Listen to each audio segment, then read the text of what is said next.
Здрасти, с 1 час закъснение тръгваме. Тук да опаковахме багажа. Аз пак съм назумен. Ето е чантата на баща ми. Раничката. Раничката, добре. Не знам това... Колко кила има, бе? Доста. Ще измериме последния ден. Последния ден, да. Ей, сега ще товарим моята. Просто за сравнение, аз мисля, че моята е голяма. А какво ли няма вътре? Просто храна, пиене и всичко за 4 дни. С дрехите, с спалните чували. А дори не отиваме на палата. И... Не затваряй. Какво? Не затваряй. Добре. И сега тръгваме. Часа някъде около 9. Се надяваме всичко точно и да стигне благополучно. Сега сме в Сапаре, в баня. Ма не ми снима лицето толкова. Това са гейзерите. Заради тях дойдохме. По-скоро гейзер един единствен. Дойдохме с Еличка и с... Да, тя ни доведе с нейната кола. Я следвахме. И преди малко бяхме при нея да пиеме по едно кафенце, така да починеме. А това е Еличка? Да. Ама верно мирише на такова? Мирише на разбрани яйца обаче. Не съм пъскал. Тя ни взела този инвито на Дупница и в момента ще поразгледаме малко. Да, геотермален извор е, така малко инфо за него. 102 градуса. Охо! Къде си яйцата? Открито 57 температура. 18 литра. 73. Няма, чета знаца, четете. 102 градуса температура. Банските? Няма. При 102 градуса, добре.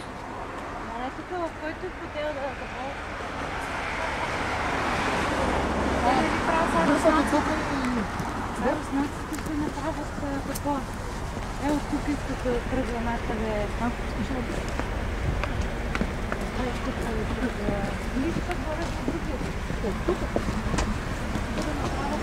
Снимките ще ги качи или в Flickr или в Picasa.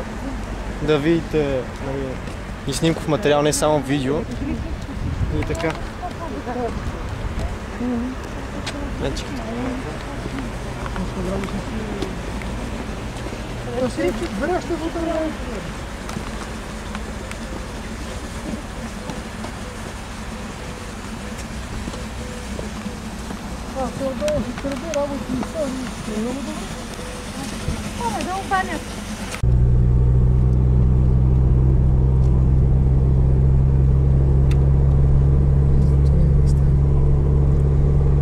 Рекох ти пусна малко класическа музика. Няма. Няма ли?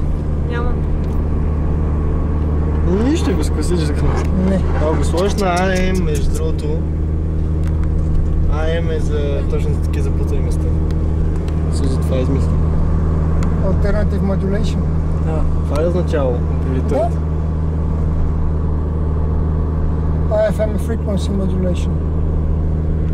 Едното е частотно, другото беше Това как ми бие в ушите? вълнова. Кое? Мотора. Мотор. Sorry. I wanted to put some Music? classical music for the film, but it's on the short waves, on frequency modulation, and we don't have it.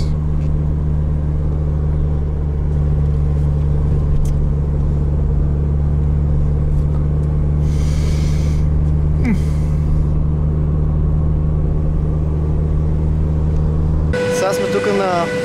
Абе, къде сме? На лифта, който води директно до Седемте Рилски. Малко ще така ще помързелуваме.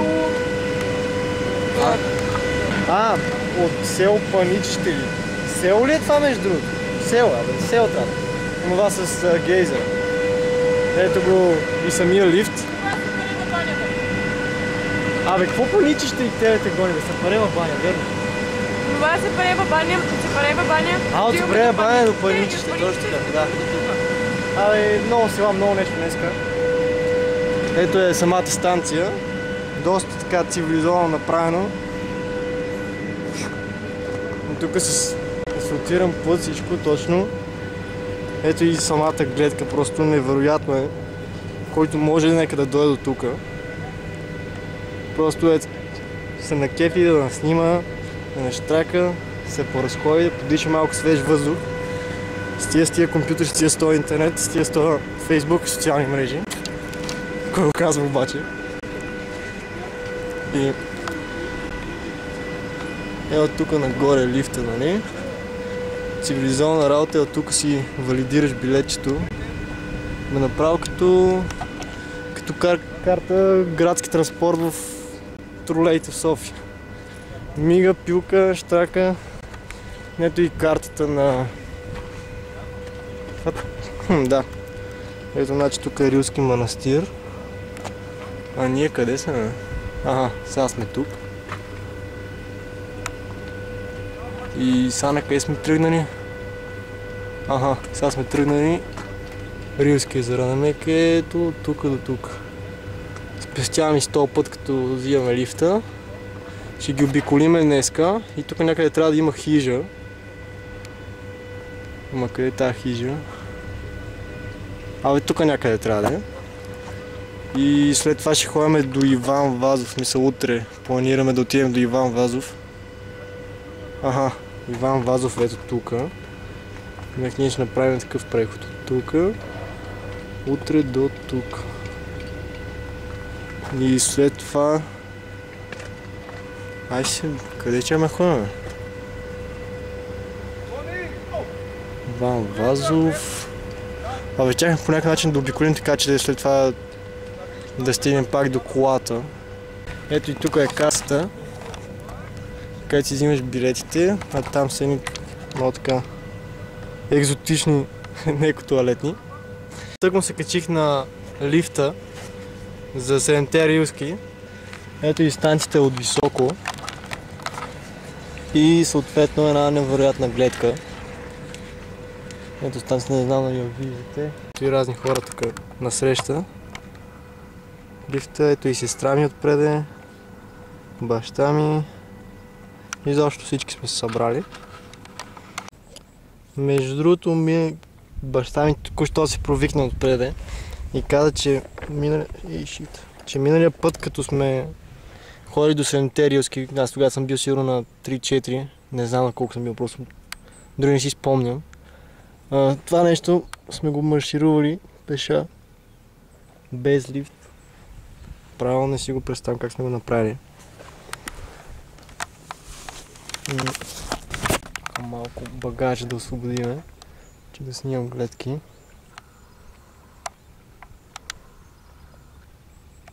Просто невероятно.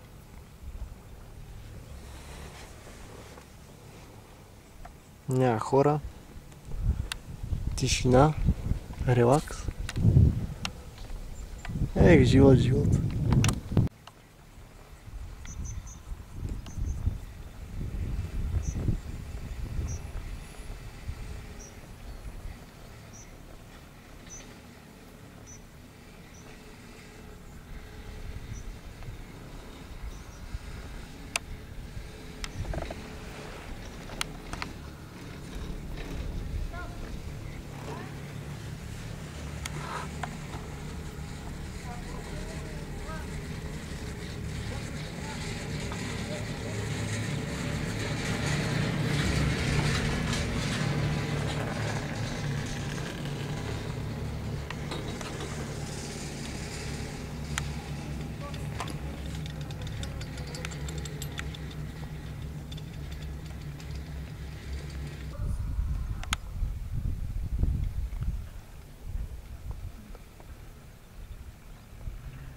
Избери си връх и това е мусала. Верно, кое ще трябва да е мусала, бе? Не знам. Това ли ще се... Ако знаете на тия кадри кое е мусала, моля ви напишете го в коментар. Пък аз си постаря за следващите няколко дни да разбера от тия кадри кое е мусала. Мисля, че стигнахме.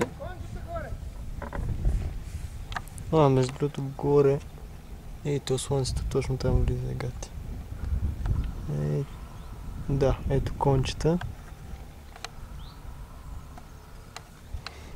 Ето и хижата, в която най-вероятно ще спим. Но това ще се доточни след малко. Ето там някъде в далечината крайната точка на лифта. Що толкова забавихме?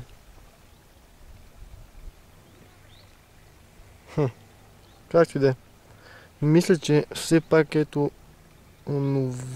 това е мусала. Но не съм много сигурен. Но все пак гледката е направо трепач.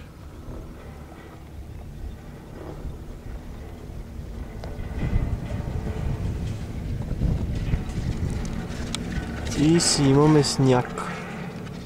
Ето кеф. Тука и тука и тука и тука и тука и тука.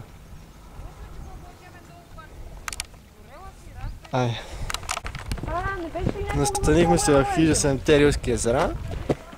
Това не е от езера. По стечение на обстоятелствата сме в обща стая, 11 легла. Просто всичките други бяха заети, а ние просто не бяхме резервирали никакви стаи, нищо. И просто така да си делиме една стая с още 8 човека.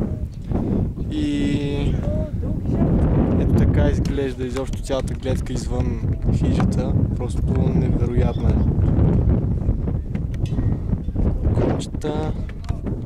Малко вятър духа. Секунда е. Ето и самата хижа. Голяма е. Какво да правим? Така, за много хора. Ето други чукари. Тук горе. Има и сняг. Нека да кажеш, че е лято. И в момента отиваме къде отиваме. Не знам точно къде отиваме. Някаква хижа тук ми бяха показали, една бяла, ама нещо не я виждам. И така. Ето и хижата от другата страна. И все пак успях да намеря хижата, докато в момента отиваме. Там е, как се казва, Снежано? Как се казваш онова езеро, бе? Рибното езеро. Ето е хижата. От другата страна точно е Рибното езеро. И натам сме се запътили, поне да ги обиколиме днеска. Може би или там ще ядеме, или тук някъде на някой камък ще седнем. Нищо, просто го казва. Аз чух жал. Не говорим за жава и за джава и ресенс и да ще получиш. Да, бе, да.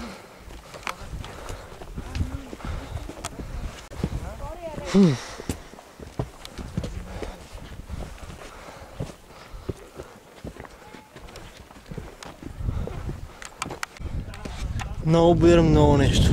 Как си мислих, че няма хора, така изведнъж се появиха супер много. Ето верно, че е време за обяд и хората се прибират да обядат. Но какво правим? Като че ли тук са снимали властелина на пръстените. Викам, че като че ли тук са снимали властелина. И по-нагоре. Там къде е она чичка горе. Там долу ни е хижата.